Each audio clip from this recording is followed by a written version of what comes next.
बाहुबली नेता अनंत सिंह ने सदन के अंदर नीतीश कुमार के छुए पैर तो बाहर में जमाया भौकाल। दोस्तों नमस्कार, मैं हूं आपका दोस्त एसके चौधरी। बाहुबली नेता कहा जाता है अनंत सिंह को। भले ही आज वो एक आरोपी है और जेल की सजा काट रहे हैं, लेकिन बाहरी लोगों से पूछा जाए तो अधिकांशतः उनका समर्थक कहते हैं कि यह एक बाहुबली नेता है। लेकिन दोस्तों, उनके उस बाहुबली शब्द पर उस वक्त पानी फिर गया जब सदन के अंदर सभी के सामने उस बाहुबली नेता को नीतीश कुमार के पैरों में झुकना पड़ा। लेकिन वह पैरों में झुकना क्या दर्शाता है? संभवतः पहली बार ऐसा नज़ारा देखने को मिला कि एक बाहुबली नेता ने आखिर एक नेता के पैरों में झुके हैं। क्या है मामला दोस्तों, आज के इस वीडियो में जानने की कोशिश करेंगे कि सदन में उस बाहुबली नेता ने खुद को झुकने का यहाँ पर दृश्य दिखाया, लेकिन बाहर आते ही उन्होंने भौकाल जमाना भी शुरू कर दिया। आइए दोस्तों, आज के इस वीडियो में विस्तार पूर्वक चर्चा करने से पहले मैं आपसे गुजारिश करूंगा, अगर आपने अभी तक हमारे इस चैनल शौर्या हिंदी न्यूज़ को सब्सक्राइब नहीं किए होंगे तो कृपया अभी सब्सक्राइब कर लेंगे। दोस्तों, बाहुबली नेता कहे जाते हैं अनंत सिंह, विधायक जदयू। वो आखिर जेल में, लेकिन जेल में रहकर आखिर उन्होंने अभी तक शपथ नहीं ली थी विधायकी पद की। इसको लेकर वो सदन में पहुंचे थे और उन्होंने शपथ ली, लेकिन शपथ के तुरंत बाद एक उनका दृश्य सभी के मन में विचलित कर दिया। विचलन ये था दोस्तों कि एक बाहुबली के नाम से जाने जाते हैं और एक बाहुबली विधायक नीतीश कुमार के पैरों में जाकर गिरे, इसका कुछ ना कुछ आखिर अर्थ जरूर होता है। लोग आखिर आश्चर्यचकित रह गए, सोचने पर मजबूर हो गए कि क्यों आखिर पैरों में झुके हैं बाहुबली नेता अनंत सिंह। लेकिन इसका भी मायने है दोस्तों। सबसे पहली बात कि आखिर अनंत सिंह आज की तारीख में विधायक है तो यह किसी और का देन नहीं, मुख्यमंत्री श्री नीतीश कुमार की देन है।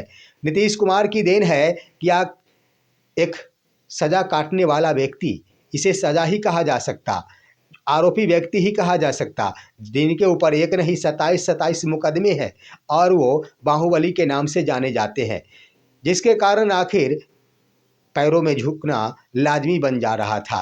दूसरी बड़ी बात देखेंगे तो अभी अनंत सिंह की सख्त ज़रूरत है बेल की, और बेल के लिए उन्होंने अप्लाई भी कर दिया है। ऐसे में कोई गुंजाइश बनता हो तो संभवतः बिहार के मुख्यमंत्री गुंजाइश लगा दे, जिसको लेकर अनंत सिंह पैरों में झुकते नजर आए। अब आइए तीसरी बड़ी बात कि आखिर अनंत सिंह को शपथ लेना था और जिस सदन में उन्हें शपथ लेनी थी उसी सदन में मुख्यमंत्री भी बैठे हुए थे, और जिनके बदौलत उन्हें विधायकी का पद मिला है उनसे मिलना भी लाजमी बन जाता है। तो मिलते तो आखिर कौन बहाना लेकर मिलते, ये भी एक बड़ी बात है। तो वहाँ मिलने के क्रम में उनके पैरों में झुकना लाजमी बन जाता है, जिसके कारण उन्होंने झुकना मुनासिब समझा। इसको लेकर अब सदन में पूरा तमाम विधायक यह सोचने पर मजबूर हो गए कि क्या बात है कि अनंत सिंह मुख्यमंत्री श्री नीतीश कुमार से मुलाकात किए। मुलाकात करने का कोई आशा यहाँ पर अन्य कोई दूसरा विकल्प नहीं दोस्तों, कोई उद्देश्य भी नहीं था। मुलाकात का उद्देश्य सिर्फ व सिर्फ एक यूँ कह दिया जाए तो यहाँ पर आभार व्यक्त करने का एक तरीका था पैरों में झुकना, और दूसरी बड़ी बात ये थी कि कोई गुंजाइश लगा दिया जाए। पटना हाईकोर्ट में अनंत सिंह के द्वारा बेल फाइल किया गया है, अगर मुख्यमंत्री चाहेंगे तो बेल मिल भी सकता है। संभवतः अनंत सिंह को इस बात की आशाएं थी, जिसको लेकर उन्होंने पैरों में झुकना मुनासिब समझा। लेकिन एक बात जरूर और एक संदेश जरूर गया कि लगभग यह पहला दृश्य देखने को मिला है जब अनंत सिंह और एक बाहुबली नेता कहे जाने वाले व्यक्ति किसी मुख्यमंत्री या फिर किसी लीडर के पैरों में झुके हैं। अभी तक नज़ारे देखने को मिले हैं कि मुख्यमंत्री श्री नीतीश कुमार खुद ही अनंत सिंह को प्रणाम किया करते थे, उनके हाथ सामने कल जोड़कर खड़े नजर आते थे, जिसकी तस्वीर लगातार ही पूर्व आईपीएस अमिताभ दास के द्वारा दिखाया गया है। उन्होंने मुख्यमंत्री श्री नीतीश कुमार को खड़े होकर यह तस्वीरें दिखाई है कि मुख्यमंत्री कल जोड़कर अनंत सिंह को प्रणाम कर रहे। लेकिन सदन में आखिर पहली दफा यह देखने को मिला कि अनंत सिंह ने मुख्यमंत्री के पैरों में झुककर उनको प्रणाम किए और आशीर्वाद प्राप्त किए। लेकिन सदन से बाहर आते ही उन्होंने भौकाल जमाना भी शुरू कर दिया। सबसे पहली बात कि उन्होंने तेजस्वी प्रसाद यादव पर ज़्यादा तो कटाक्ष नहीं किया, लेकिन छोटा ही सही बड़ा कटाक्ष जरूर कर दिया।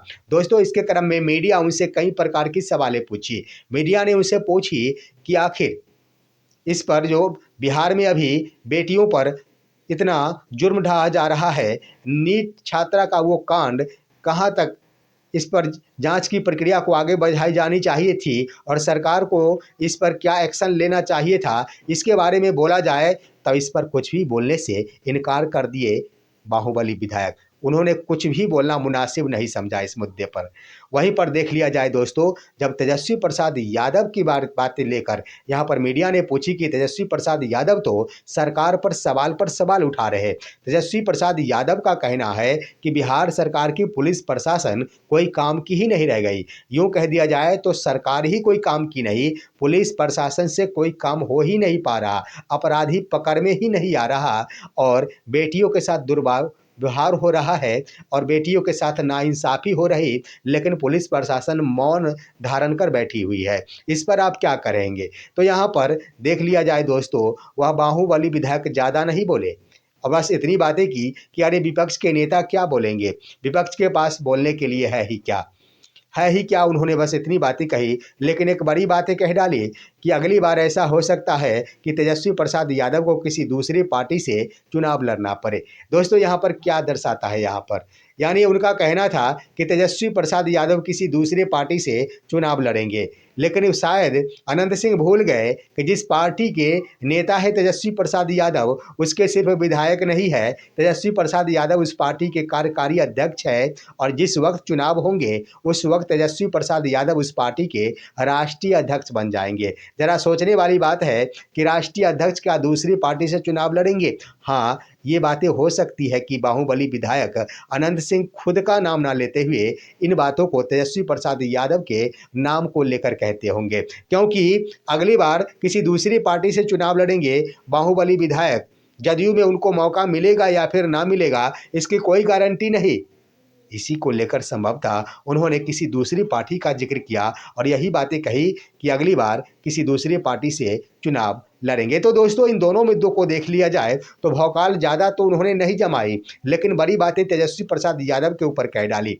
तो देखना होगा कि आखिर मुख्यमंत्री के पैरों में झुकने से अनंत सिंह को कोई फायदा हो पाता है या फिर नहीं हो पाता है। उन्होंने बेल के लिए फाइल किया है आवेदन, उस आवेदन पर विचारोपरांत उन्हें बेल मिलता है या फिर उनके अपील को ही खारिज कर दिया जाता है या फिर मुख्यमंत्री के पैरों में झुकना काम आ जाता है। इस पर क्या आप क्या कहेंगे? अपनी राय कमेंट के माध्यम से दीजिए। हमारे इस वीडियो को ज़्यादा से ज़्यादा लाइक और शेयर कीजिए और अब दीजिए अपने दोस्त को इजाज़त। हम फिर मिलेंगे आपसे अगले वीडियो में, तब तक के लिए नमस्कार।